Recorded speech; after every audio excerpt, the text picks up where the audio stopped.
this feeling of what's the point, this feeling of meaninglessness, it's something that I've experienced many times on my journey. It shouldn't be just dismissed so easily, because on one level, if you go deep enough philosophically, spiritually, life doesn't really have a meaning, but we bring meaning to life. There's truth in that state where everything feels meaningless and it's like, what's the point? And it's just the mind going around in circles. All right, that's the real issue, is that it's a major entrapment of the mind. If the state of being is that of hopelessness and depression, well, that perspective of life as meaningless will mirror that state. If you say life is meaningless, but you're in a state of allowance and acceptance and joy and willingness to create, life is meaningless sounds like, oh, it's actually good news, right? Because it doesn't matter as much as what you thought it did. Okay, that your individual life isn't some big, major component in the universe, and that if you weren't here, that it would all cease to exist. I mean, look, we all are each a universe within ourselves. Your existence here matters and means something. I don't want to give the impression that we are meaningless, because I am kind of talking to more the people who understand what it's like to feel that life is meaningless, yeah? But in that lower state of being of depression, of hopelessness, of, apathy, and just feeling like, what is the point to any of this? I want to suggest something that has helped me in those moments and those days, because inevitably I come back to them. I don't know how to stay in a high state of being. My life is like this, right? It's sometimes it's more like this and then this, but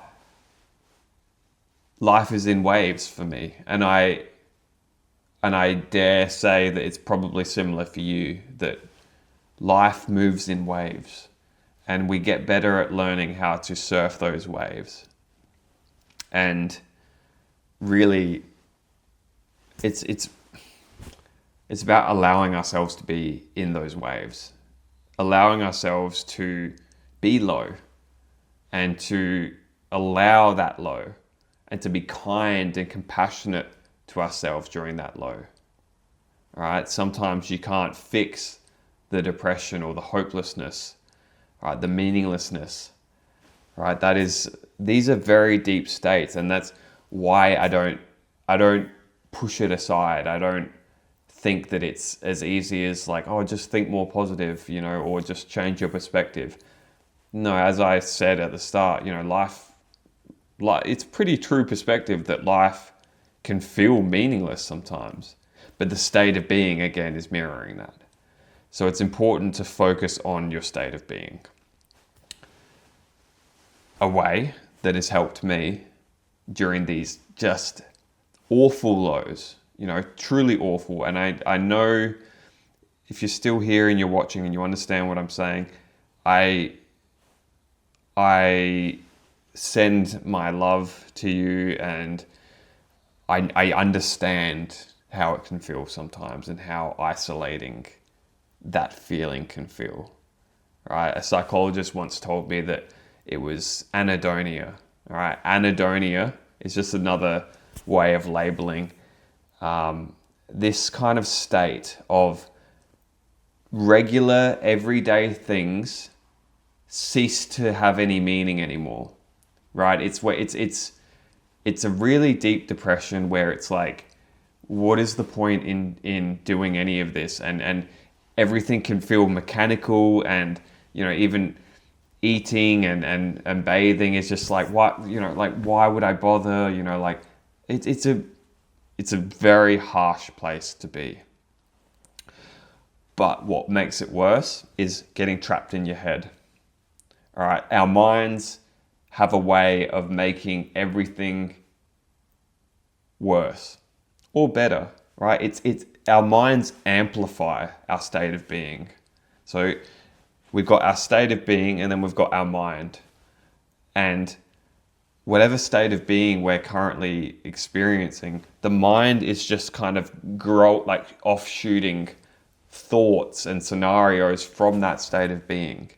You know, if you're in a state of joy, joyful thoughts, joyful, experiences, joyful expectations for the future.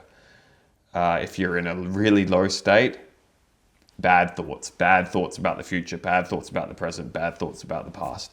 Life is hell, right? That's what it feels like. So what I pose to you is bypass the mind and go deep into the body. All right, sometimes you have to snap back into the body, not in I say in a gentle way. Sometimes people can benefit from doing it in not a harsh way, but explosive way, right? Do you need to go and punch a punching bag? Do you need to go for a sprint, go for a run around the neighborhood? Do you have to just get in your car and go to the gym or drive to a park or something like that, Obviously with calmness and with, kindness and compassion to yourself. But I'm just going to walk you through a brief, slow, gentle way of moving into the body, moving into the nervous system and bypassing the mental thinking mind, which is just kind of making things worse when we're in this really low state. So if you notice right now, you can feel your feet, right? You can wiggle your toes and you can wiggle your fingers. Notice the room that you're sitting in, right? You're listening to my words, you're looking at this screen, but start to notice your surroundings. Be very aware of the surroundings of the room that you're in. Be very aware of the surroundings of your body. Your immediate surrounding is your vehicle, your body. So be aware of your fingers and your toes. Wiggle your toes and feel your calves and your legs and your torso, and loosen your shoulders and just slowly paint your awareness on your body. We're getting out of the mind, which is all very future focused or very past focused or very judgmental of the present, okay? We're leaving judgment zone. We're not trying to be anywhere else. We're not trying to feel anything else. We're just being with the body. And we just sit here. And we just allow the body to be what it is. It might feel heavy. You might feel pain, discomfort. But you might notice that the more you become aware of your body, you can relax little muscles that you're like, oh, I'm kind of gripping there. You can kind of you can release yourself consciously. You can do it with awareness, with consciousness. And you can just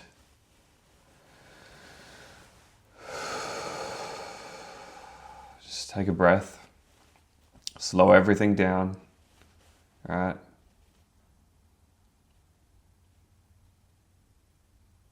Notice what's happening in your environment. Notice any sounds, any smells. Feel the chair beneath you. I can hear cars driving in the distance, and there's this peace, there's this silence that we can access. Even within noise, you might have a noisy environment. You might have noisy neighbors or other people in the house or wherever, or public transport, wherever you happen to be. There's still this feeling of silence. Silence within yourself. The outside world doesn't have to be silent. But when you find that silence within your own being, you notice the world around you in a different light. And you start to appreciate this world in a different light.